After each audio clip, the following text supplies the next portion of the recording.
For thousands of years, humans have always wanted to go further.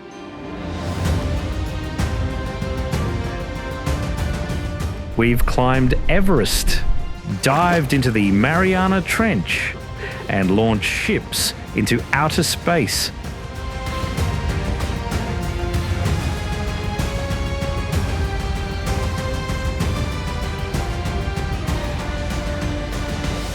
But right here on Earth, there are still places that are pretty much out of reach.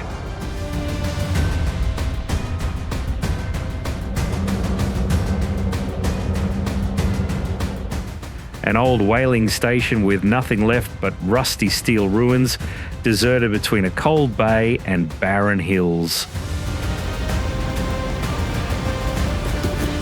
A tiny rocky outcrop in the middle of the wide ocean, where an old lighthouse stands all alone against the white waves.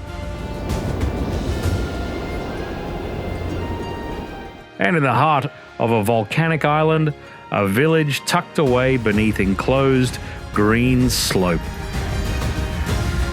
That's exactly what's waiting for you at these ends.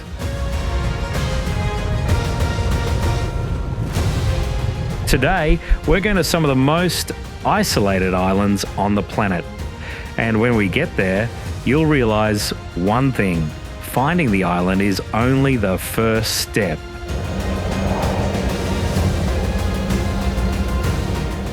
Actually, setting foot on it is the hardest part.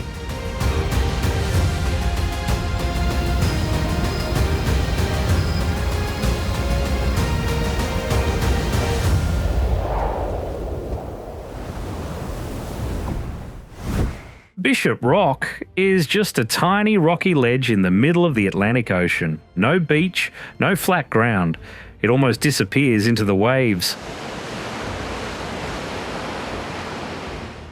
But right on that piece of rock, humans built a 161-foot granite lighthouse.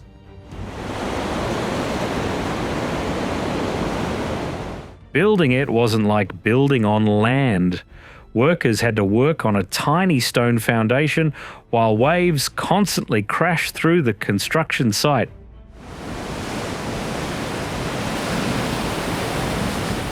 It took 7 years for the current stone tower to stand firm. Even when the tower was finished, the trouble wasn't over. Atlantic waves kept crashing against the base of the lighthouse. Strong winds swept across the entire ledge.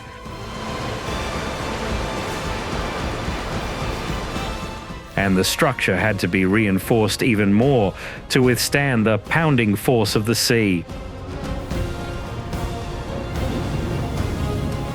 That very contrast makes Bishop Rock the smallest island in the world with a man-made structure.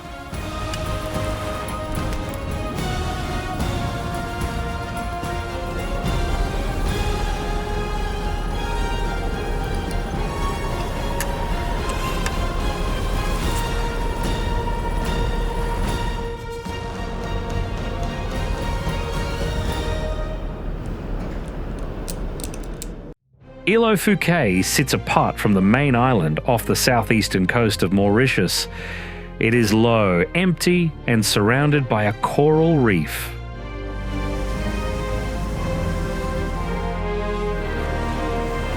The coral reefs and shallow waters around Grand Port Bay used to make it hard for ships to get in and out of Maerburg.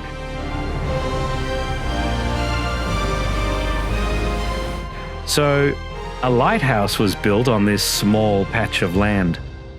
For many years, its light helped ships navigate through the dangerous waters, but when maritime activity moved to other areas, that role slowly faded away. Today, Île Fouquets no longer guides ships to shore. A structure that once protected Mauritius's old sea route now stands alone in the sun, wind, and sea salt.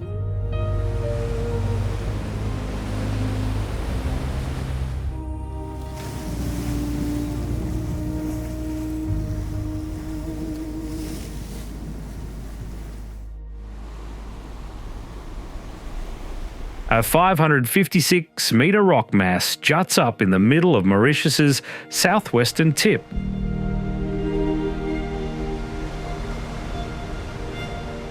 That is Le Morne Brabant. Looking in from the sea, it looks like a solid fortress wall. The terrain here is split into two distinct parts. The base of the mountain is a blanket of green forest.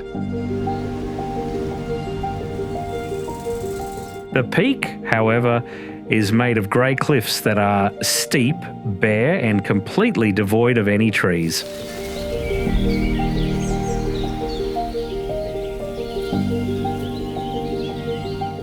The isolation becomes even clearer as you go deeper into the island. The higher you go, the narrower the path gets, blocked by thorn bushes and boulders.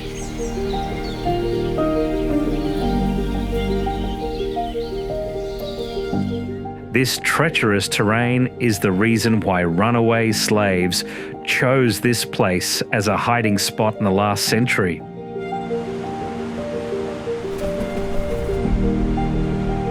Today, Le Morne is a UNESCO heritage site and you can visit it. But for most tourists, the high part of this island is not easy to access.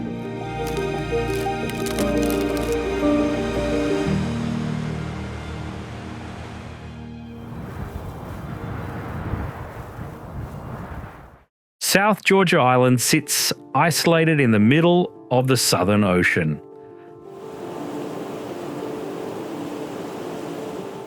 Ice and snow cover most of the island's surface. Steep grey, rocky slopes drop down to narrow beaches below.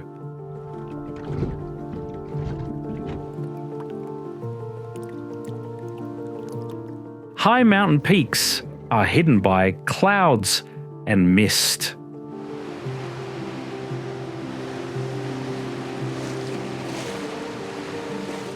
To get here, you have to brave the waves on an expedition ship. There are no airports or natural harbours. Going ashore depends entirely on the waves and wind.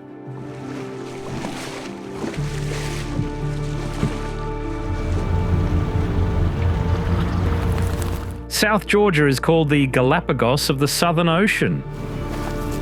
On some shores, the ground almost disappears under colonies of penguins. Seals lie right by the water's edge. Seabirds take over the cliffs above.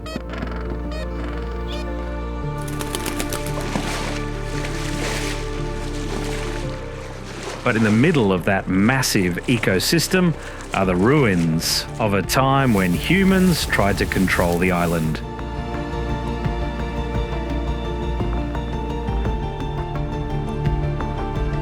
Grytviken was a major whaling station in the 20th century.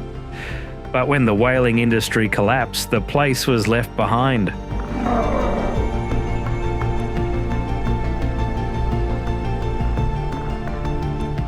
Rusty metal tanks sit on the rocky beach. Old ships are pulled up onto dry land. Abandoned workshops stand in the cold wind.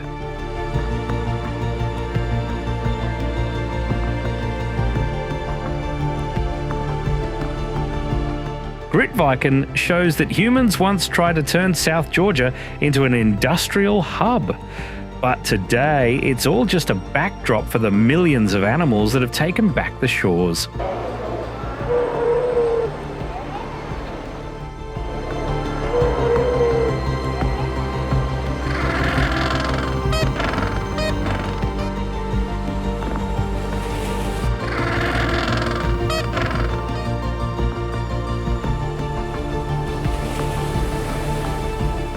Tristan da Cunha is known as the most isolated inhabited island in the world. That title comes from its location, a volcano rising out of the middle of the South Atlantic Ocean.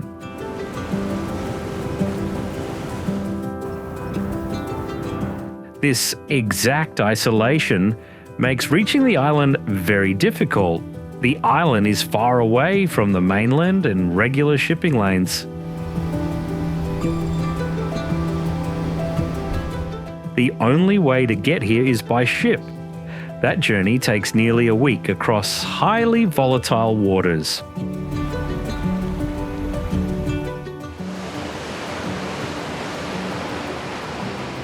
Over 250 people live in the only village, Edinburgh of the Seven Seas. Small houses sit close together. Stone windbreak walls surround the plots of land. Behind them are moss-covered basalt slopes. Life here depends a lot on the ocean. The locals grow their own vegetables and potatoes. They graze livestock on grassy hillsides.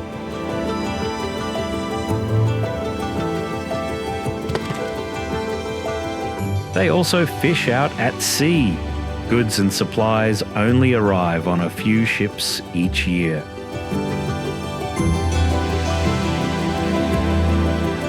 In Tristan da Cunha, everything depends on distance, ship schedules, and the weather. So when help is needed, the first thing to do is wait.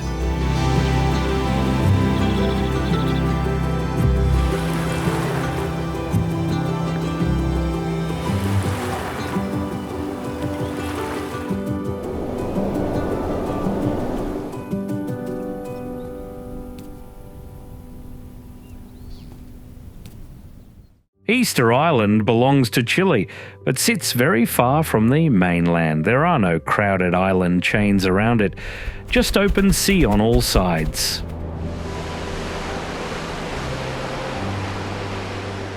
Life on the island is mostly packed into Hanga. This is the only coastal town, where about 5,000 residents live. Right on that remote land, the Rapa Nui people put up nearly 1,000 Moai statues. They stand scattered along the coast and hillsides. These are the traces of a culture that once grew almost completely alone in the middle of the ocean.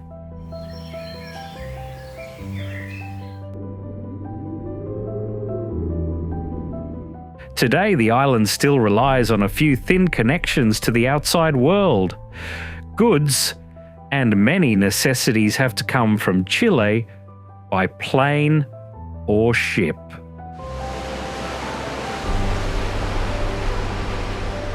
Outside of Hanga, most of the landscape is still meadows and rocky slopes. An island with people living on it, but sitting very far away from the regular rhythm of the world.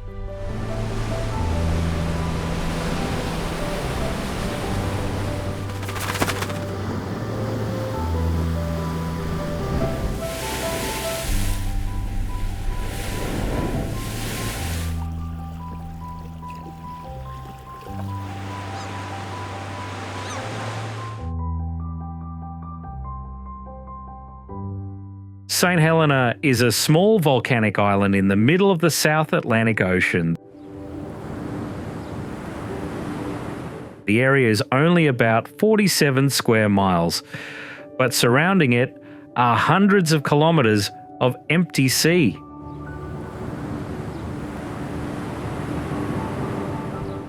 From out at sea, the island's edge barely offers any easy way in. Dark black cliffs stand straight up. Inside, the rugged terrain forces everything into narrow valleys.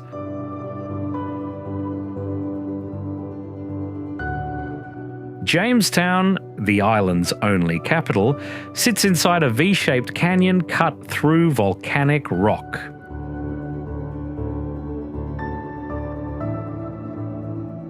The town is sandwiched between high rocky slopes with a space that feels almost completely closed in.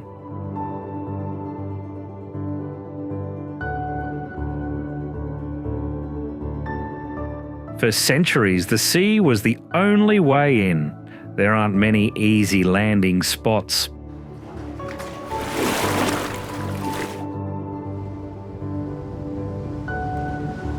Because of that, the island's population is still very small, just around 5,200 people. That very isolation gave St Helena its historical reputation as a natural prison at the edge of the world.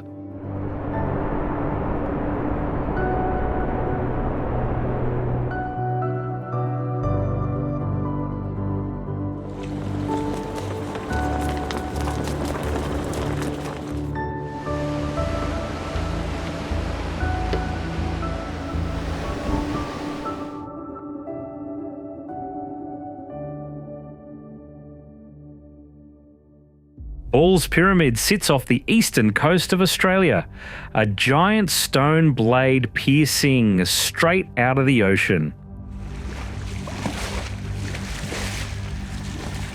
It's about 1,100 metres long, but its widest point is barely 300 metres.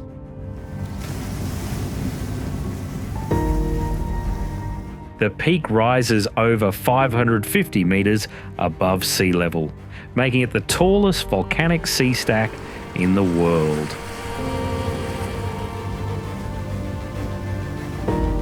Ball's Pyramid was recorded by Europeans in 1788, but it took nearly a century for the first landing to happen.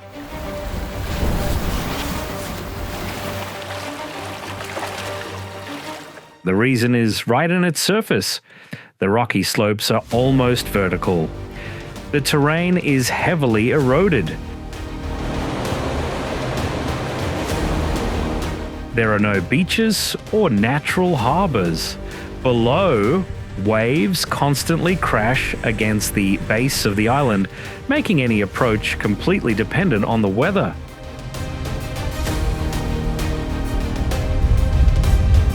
Vegetation only survives in a few small, rocky crevices. No residents, no tourist facilities. Climbing was once banned and still faces strict restrictions today.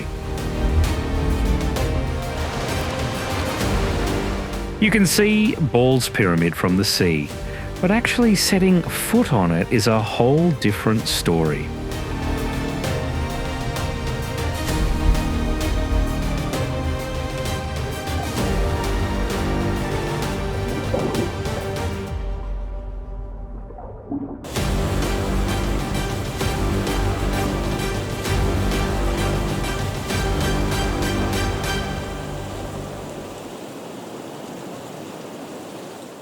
Steep cliffs rise from the North Atlantic Ocean.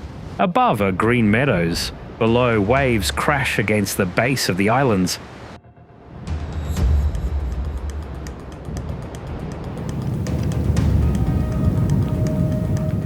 This is the Faroe Islands, an archipelago sitting between Iceland, Norway and Scotland. This place isn't too far from Europe, but the sea, wind and fog make travelling here anything but simple. Low clouds often drift across the mountain slopes. At times, the whole archipelago is almost hidden from the sea.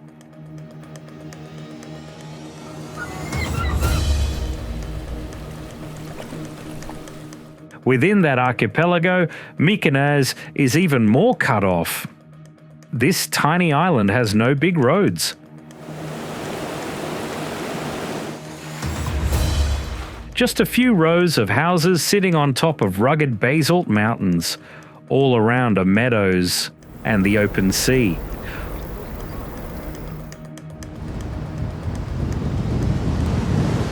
On the cliffs, seabirds gather in massive numbers. In many places, they outnumber the humans.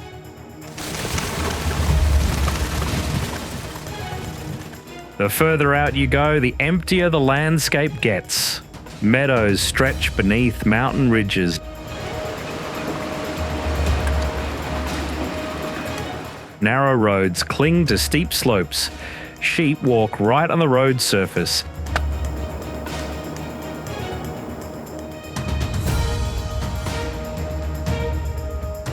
In the distance, a dark tunnel opens into the heart of the mountain. It connects the village to the rest of the world.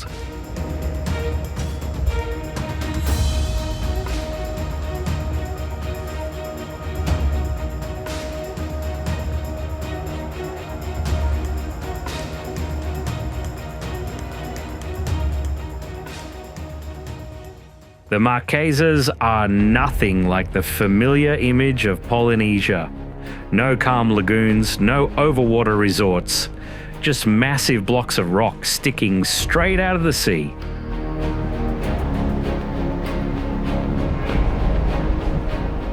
This archipelago sits in the middle of the Pacific Ocean. Traveling to the Marquesas depends heavily on the sea.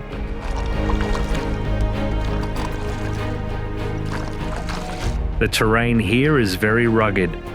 Cliffs drop straight down to the ocean surface. Many valleys are completely boxed in by the surrounding landscape.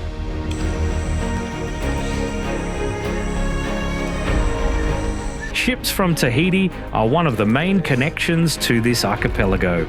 It is very rare for commercial ships to anchor in a place this remote.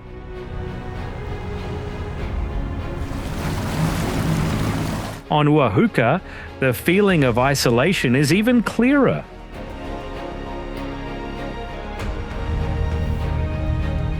This is a small island in the Marquesas chain. Only about 600 people live here. There are actually more horses on the island than residents. The Marquesas sit far away from popular tourist routes. The terrain makes many areas hard to reach. Because of that, most of the space belongs to nature and wildlife.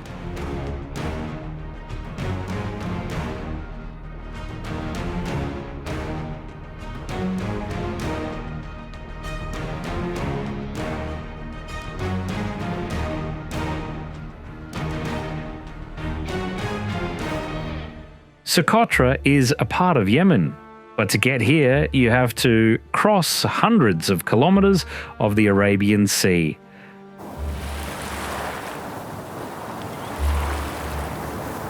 That distance is the reason this island still sits outside the world's familiar travel paths.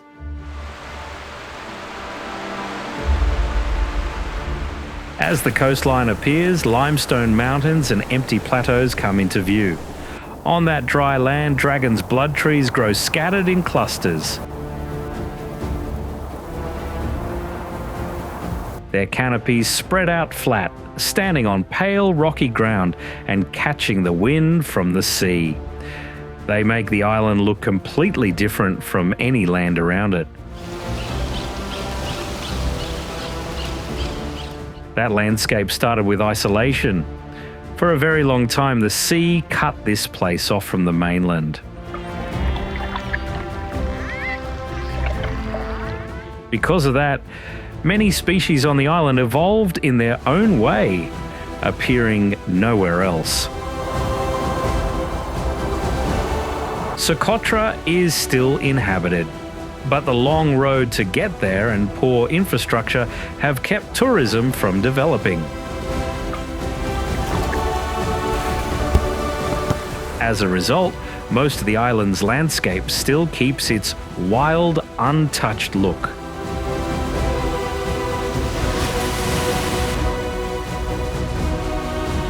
Just rocks, dragon's blood trees, and empty land stretching out to the sea.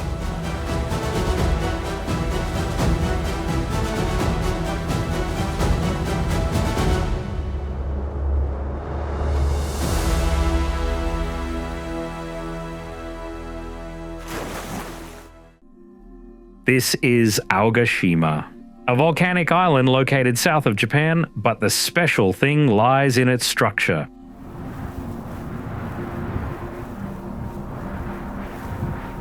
The whole village sits inside a massive caldera. Surrounding it are steep walls about 650 to 1,300 feet high.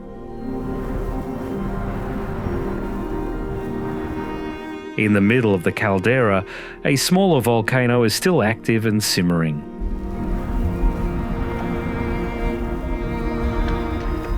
How houses, roads and farmland sit in the narrow strip of land between the steep slopes. It all creates a closed-off environment with no way out. The only way to get in is a daily 9-seat helicopter flight. If the weather is bad, the island is completely cut off from the mainland.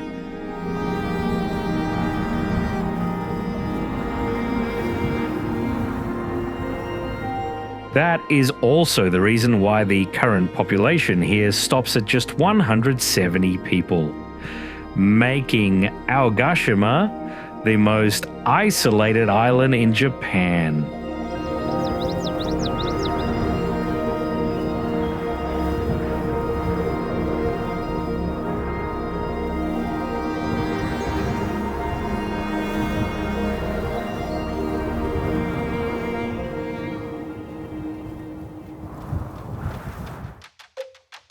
In the middle of the Pacific Ocean, Tuvalu is just a tiny archipelago, 9 coral islands. Over 11,000 people. And to most of the world, it is almost completely unknown.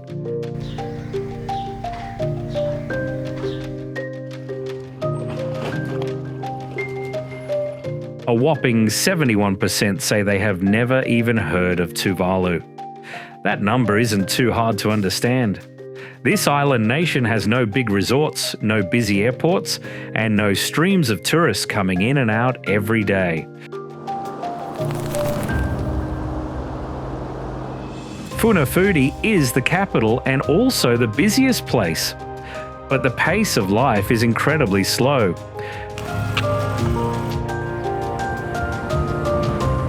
Traffic is sparse. Major chain stores are almost completely missing from the neighbourhoods. People live in low houses along the coast.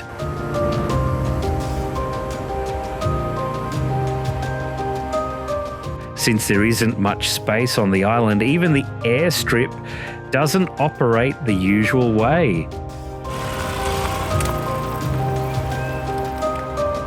When there are no flights, the runway becomes a community playground. Kids play soccer there. A place meant for leaving the island turns right back into a shared piece of land. But that very strip of concrete also sits on low-lying ground. Rising sea levels threaten Tuvalu from all sides. If the only airport has to close down, the fastest way to leave this country disappears. When that happens, ships become the absolute last option.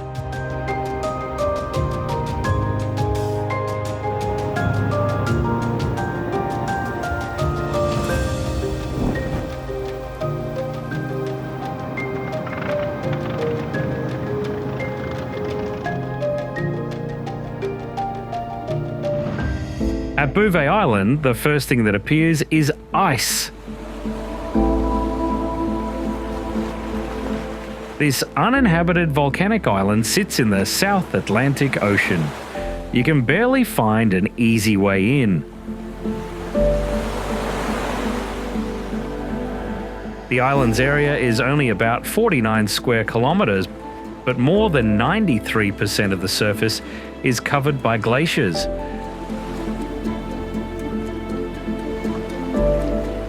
The average temperature all year round stays below freezing, leaving very little open land left.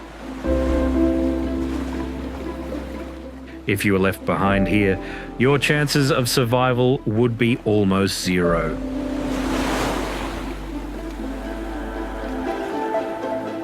The island has no trees. The cliffs are vertical. Normal ships cannot dock. There are only rare visits by research teams.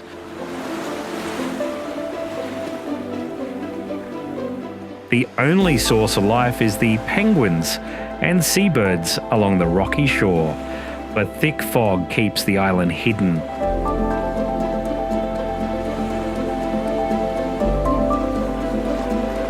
Because of that, Bouvet is like a strict nature reserve. Human expeditions are incredibly rare.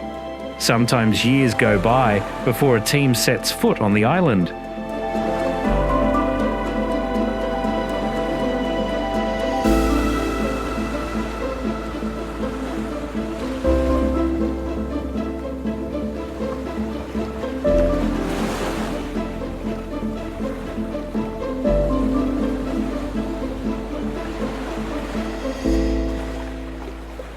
Heading far out from the familiar sea lanes in the South Atlantic Ocean, the water starts getting emptier.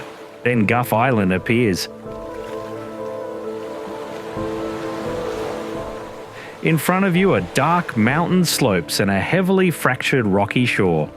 The closer you get, the harder this place is to read.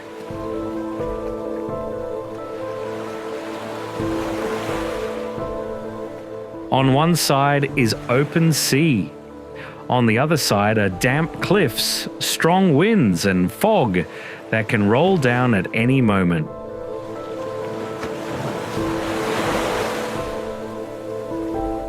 Below, waves constantly crash against the base of the island, making any approach completely dependent on the weather.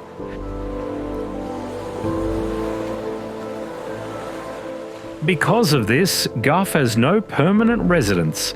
In the past, humans only came here on rare survey trips.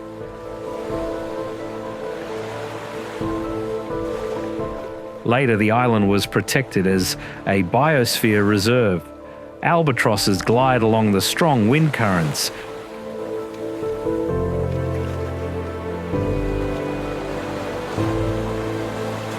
Penguins move along the lower rocky beaches.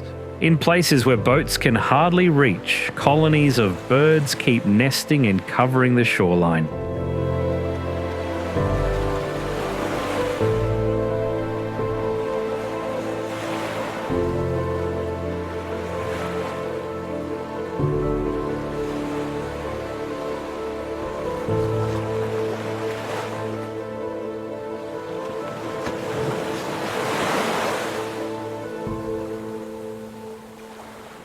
Willis Island sits all alone in the middle of the Coral Sea, about 450 kilometres east of Cairns.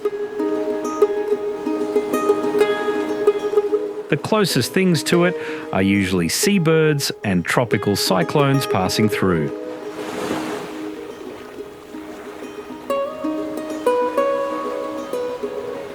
No tourist docks, no room for an accidental landing. No one is allowed to set foot here without a permit, and even if you have one, the reason is strictly for essential work.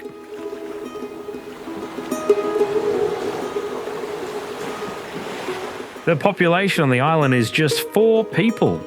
Meteorologists and technicians take turns living for 6 months in a bunker-like station, surrounded by the sea on all 4 sides.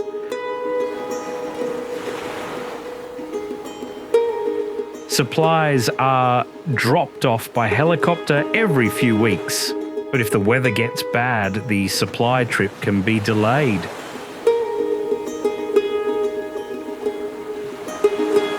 When that happens, the whole team has to manage on their own on a small strip of land in the middle of the Coral Sea.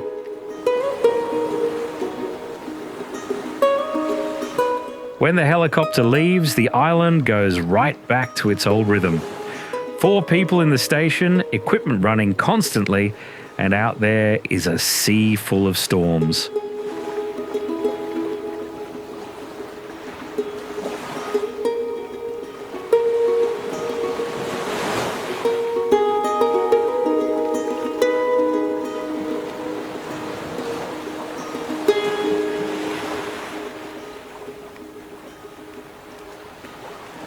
Heading deep down into the southern hemisphere, Heard and Macdonald sit in the middle of the cold waters of the Indian Ocean.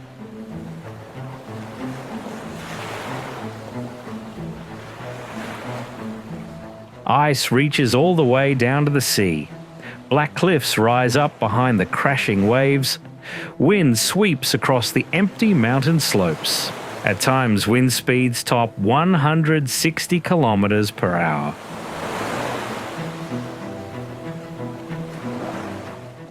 But this place isn't just isolated by the sea. On Heard Island, an active volcano is still simmering. Most eruptions are only recorded by satellites or from rare survey trips. Even in the summer, the average temperature is only around 5 degrees Celsius. Winter makes the ice thicker and the sea rougher.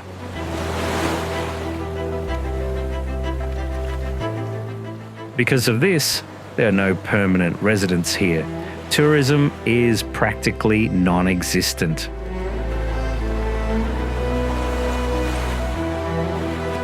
Wanting to access the archipelago requires specialized equipment, strict permits, and a clear scientific reason.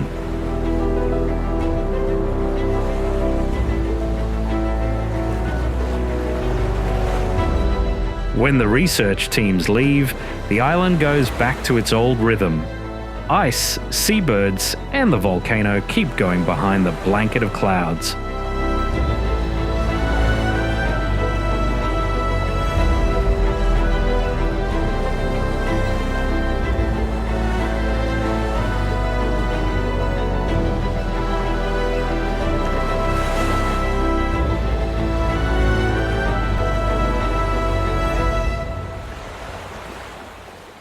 Palmerston Island. Have you ever heard of it?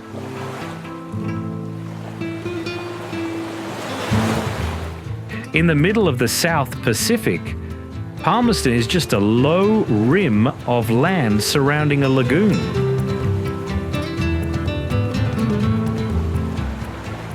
Looking out across the wide ocean, the island is almost swallowed up by the blue around it.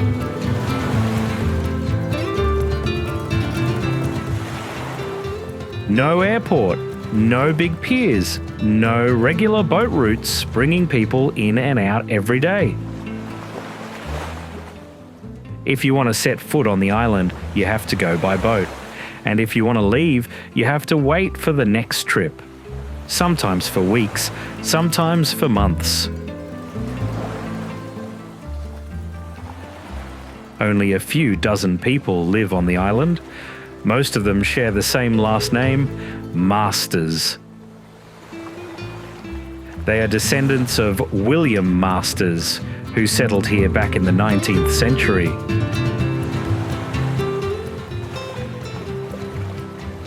Life on Palmerston doesn't run on the mainland's clock. Goods arrive by ship.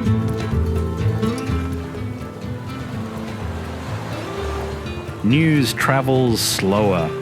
If someone gets seriously ill, they have to travel over 300 miles to Rarotonga for medical care.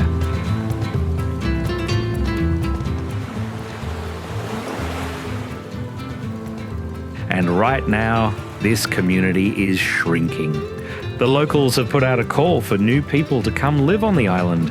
They need more families, more kids, more people to keep Palmerston alive.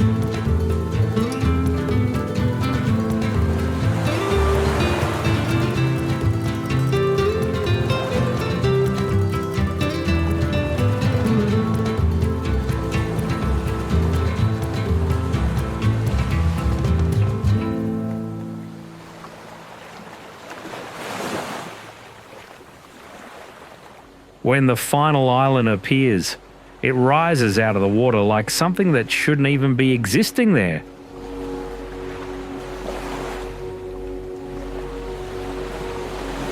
Dark green cliffs, thick jungle, a jagged volcanic outline. Then you realize you still can't go ashore just yet. The island has no harbour, no boat docks of any kind.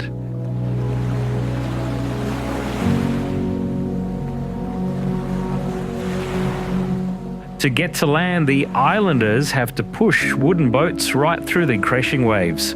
If the weather gets bad, the island is locked down.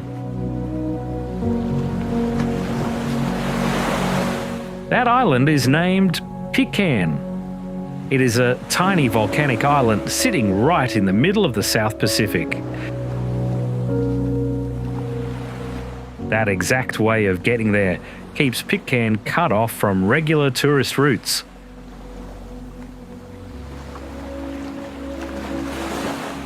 Only a few dozen residents live on this piece of land that is about 2 miles long and 1 mile wide.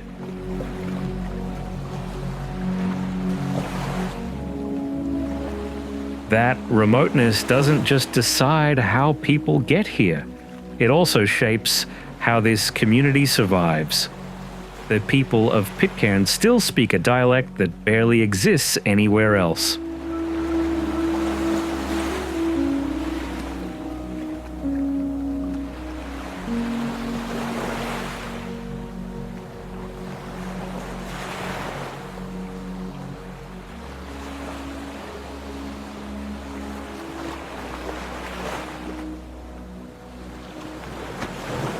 Christmas Island is a massive chunk of limestone rising out of the Indian Ocean.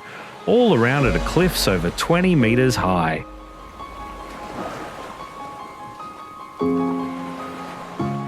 Below is a narrow, sharp coral reef. This terrain blocks any ships that want to anchor.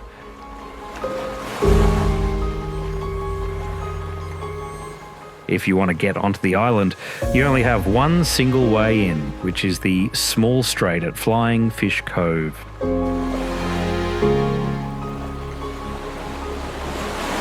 That single entrance is exactly what is isolating the lives of the 1,800 residents.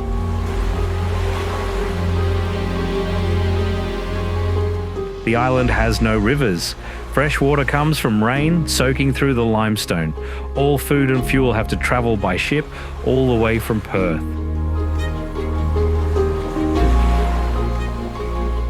Just one rough sea storm that closes the port will leave the store shelves completely empty in no time.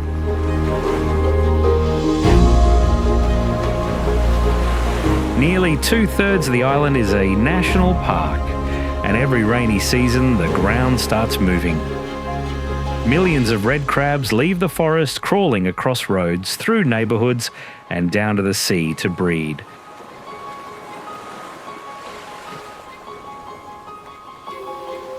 When the crab armies pass through, traffic stops. Roads are closed for months.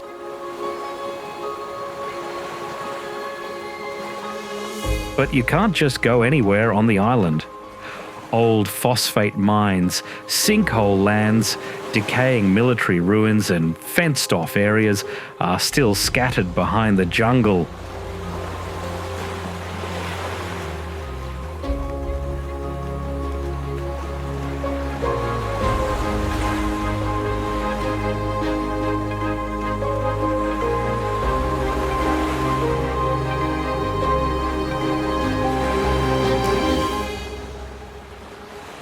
Just a short distance from the Bronx, North Brother Island sits right in the middle of New York. Looking in from the water, it doesn't look like a part of the city.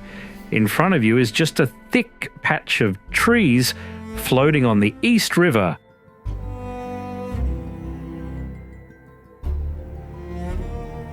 Going deep inside, there are red brick buildings that have rotted away. Empty windows, dark hallways, vines slowly covering up the old pathways. Here, isolation doesn't come from distance. It started with a ban because of what used to happen on the island.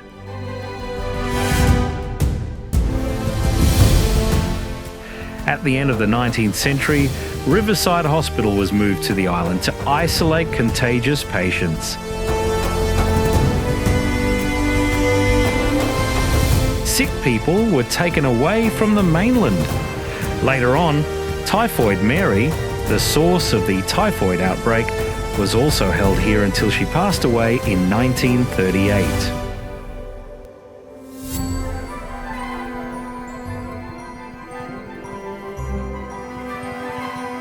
Right off the island's shore in 1904, the ship General Slocum caught fire and sank, taking over 1,000 lives. From then on, North Brother carried the extra memory of a disaster. Today, you're almost completely banned from going to the island. There are no open pathways. Nature keeps covering up the old buildings.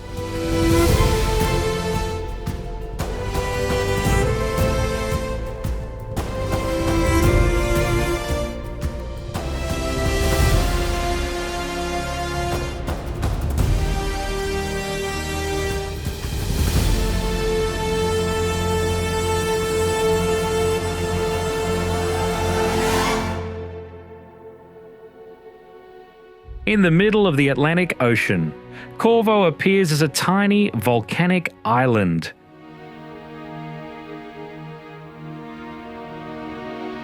It sits apart from the rest of the Azores archipelago. About 400 people live around a single village.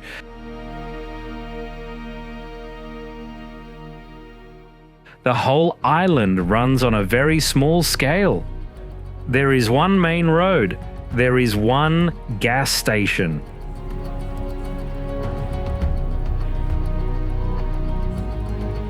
No taxis, no big supermarkets.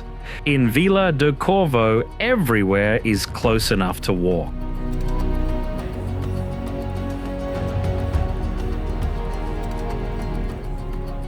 Distance decides the pace of life here. Food and necessities have to wait for cargo ships to bring them.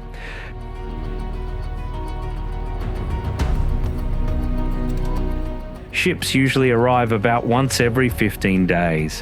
When the weather gets bad, the island is completely cut off from the outside world.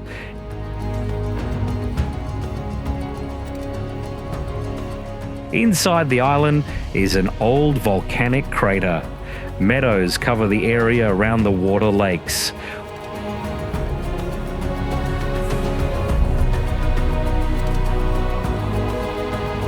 Wind blows across the green slopes. The space here is incredibly quiet.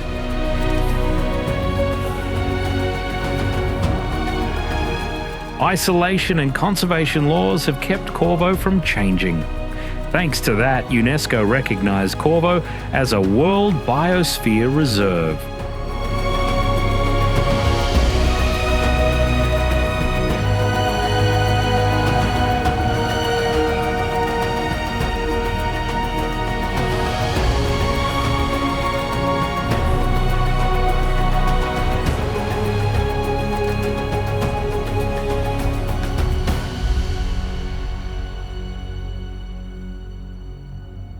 Grímsey sits off the northern coast of Iceland. This is a tiny island in the Arctic Circle region.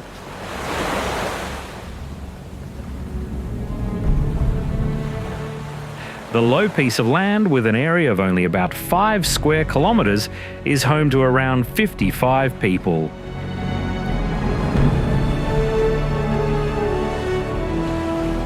No big cities, no crowded resorts. Life centres around a very small community. The people here rely on the sea and supplies from the mainland.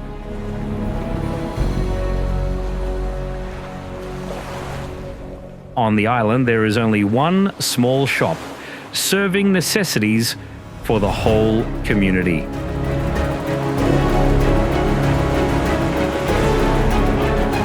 Wanting to get to Grímsey, you have to go by ferry or plane. Taking the ferry takes about 3 hours.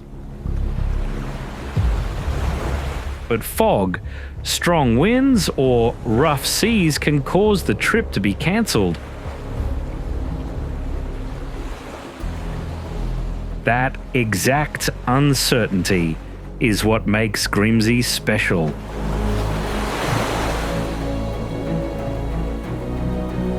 The island is almost completely out of reach for mass tourism. It is ruled by an untouched ecosystem where seabirds outnumber the residents by a ratio of about 10,000 to 1.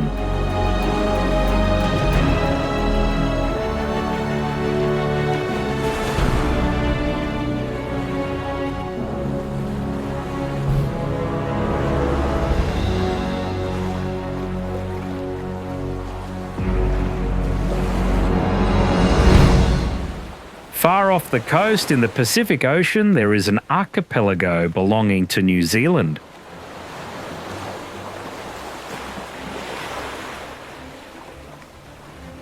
But life here runs on its own rules. Chatham has 10 islands, big and small.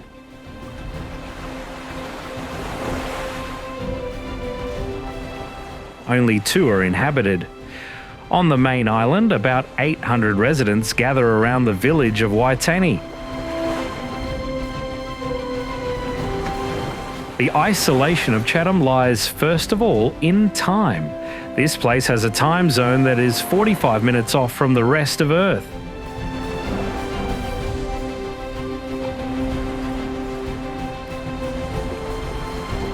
Life here still carries a primitive rhythm. No public transportation. Electricity is much more expensive than on the mainland.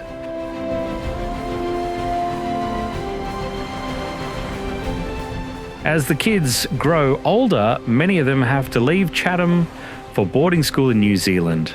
They only come back a few times a year. The parents stay behind on the island. For a small community, isolation decides the entire future of each generation.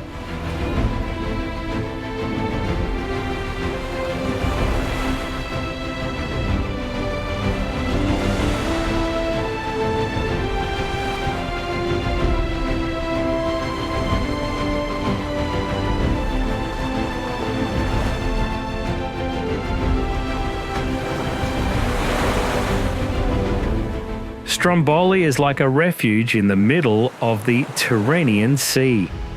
It is built right on the back of a volcano that has never gone to sleep. This island, about 12.6 square kilometres wide, is home to only a few hundred residents. Everyone lives scattered in villages right by the sea.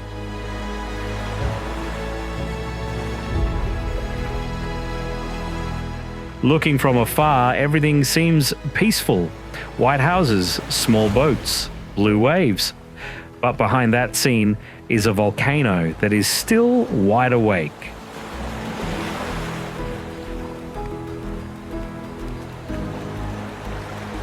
The people here don't just live at the foot of the mountain, they live right on its body. The ground never truly stands still.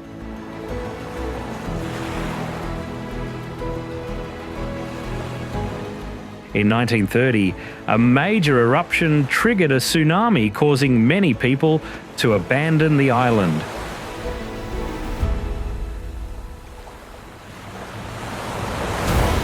A few years later, the volcano kept operating almost continuously.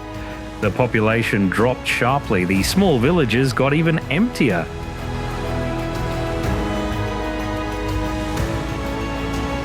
And to this day, Stromboli still reminds itself with fire, short explosions, red glows flashing in the night.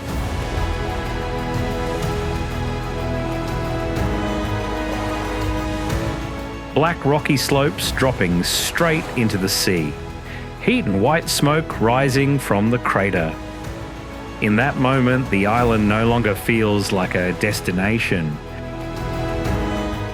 It feels like the edge of a world where humans are only temporarily allowed to stay.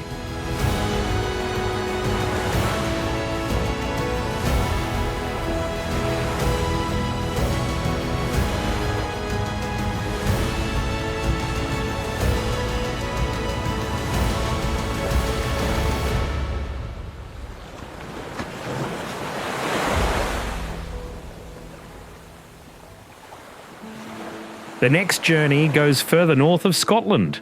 Faroe Isles sits between the Orkney and Shetland archipelagos.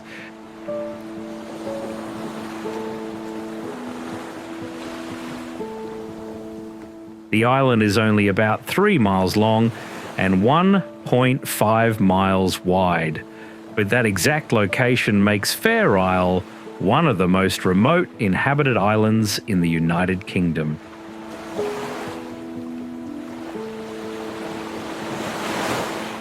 In 2022, this place only had 44 permanent residents left. No big towns, no heavy streams of visitors, life centres around a few roads, a few houses, and trips that depend entirely on the weather. When the weather decides who gets on and off the island, basic services get limited accordingly. Fair Isle has no full emergency medical system.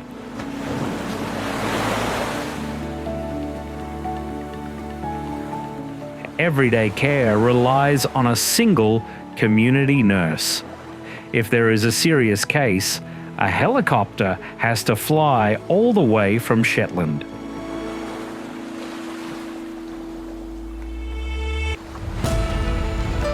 That distance also affects the kids on the island.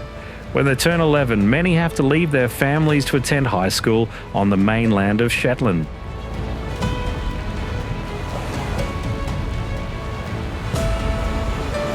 They grow up between two places. One side is school, the other side is the tiny island where families still waiting across the sea.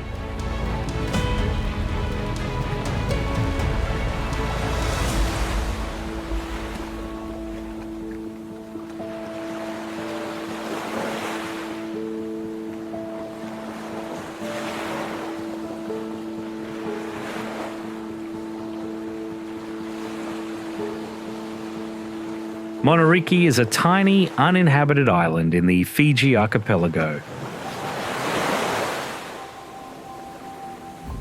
The area is very narrow, only about 0.4 square kilometres. Surrounding the island are submerged coral reefs.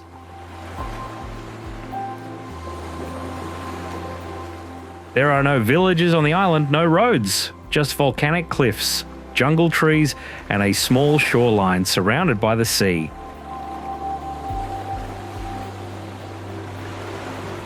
That very emptiness is why Monuriki was chosen as the setting for the movie Cast Away.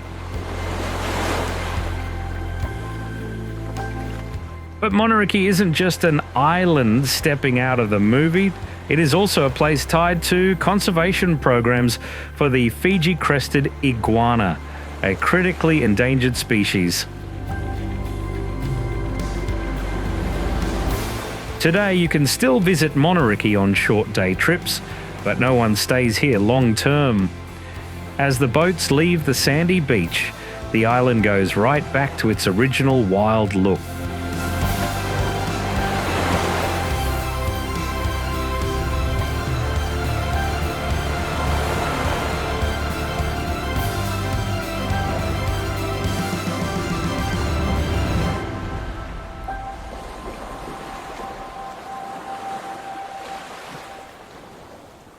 After a journey through the furthest islands on the planet, one thing is very clear: the Earth is still so vast. In the middle of the ocean, there are still patches of land sitting outside flight paths, outside tourist maps, and outside the familiar rhythm of human life.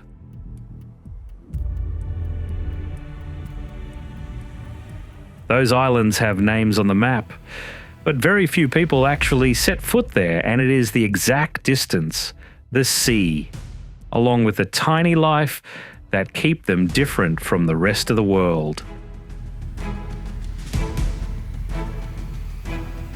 Would you be ready to leave your familiar comforts behind to set foot in places like that just once? Leave your answer down in the comments section. If you like this journey, please like and subscribe to the channel. We will keep going to even further places in the next video.